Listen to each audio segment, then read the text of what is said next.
TNPSC group 2 2022 கேட்ட இந்த problem பார்க்கலாம். ஒரு சர்க்கஸ் கூடாரமானது 3 மீட்டர் உயரமுள்ள உருளையின் மீது கூம்பு அமைந்தார் போன்ற வடிவத்தில் உள்ளது.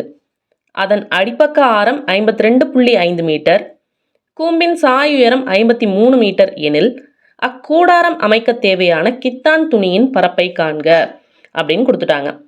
ஒன்றும் இல்லை, இந்த கொஷினில் என்ன கொடுத்துருக்காங்க அப்படின்னா, ஒரு சிலிண்டர் ஷேப்பில் இருக்குது அண்ட் மேலே ஒரு கோன் வச்ச மாதிரி இருக்குது, ஒரு சர்க்கஸ் கூடாரம். ஓகேவா?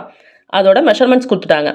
அந்த சிலிண்டரோட ஹைட் 3 மீட்டர், அதோட ரேடியஸ் வந்து 52.5 மீட்டர், அந்த கோனோட ஸ்லாண்டிங் ஹைட் எல் வந்து 53 மீட்டர் கொடுத்துட்டாங்க. கொஷின் என்ன கேட்குறாங்க அப்படின்னா, இந்த சர்க்கஸ் கூடாரத்தை செய்யறதுக்கு தேவையான அந்த கித்தான் துணியோட பரப்பளவு என்ன அப்படின்னு கேட்குறாங்க. ஸோ பரப்பளவு கண்டுபிடிக்கிறது ரொம்ப சிம்பிள்.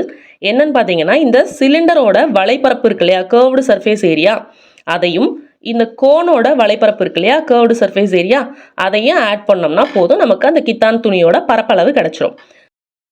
சிலிண்டரோட வலைப்பரப்புக்கான ஃபார்முலா 2πRH, கோனோட வலைப்பரப்புக்கான ஃபார்முலா πRL.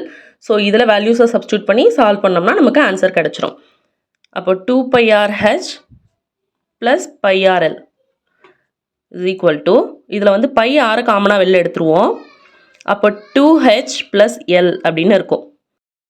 பை அப்படியே வச்சுக்கலாம், கொஷினில் வந்து பை அப்படியே கொடுத்துருக்காங்க ஆப்ஷன்ஸில். ஆரோட வேல்யூ பார்த்தோம்னா 52.5 இன்டூ 2 டைம்ஸ் ஹெச்சோட வேல்யூ 3 ப்ளஸ் எல்லோட value 53. 5 into 52.5 into 2 into 3 6, 6 plus 53 59. So 59 into 52.5.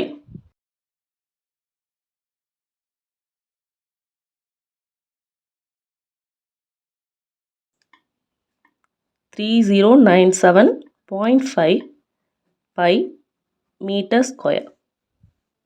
Answer option B தான் correct.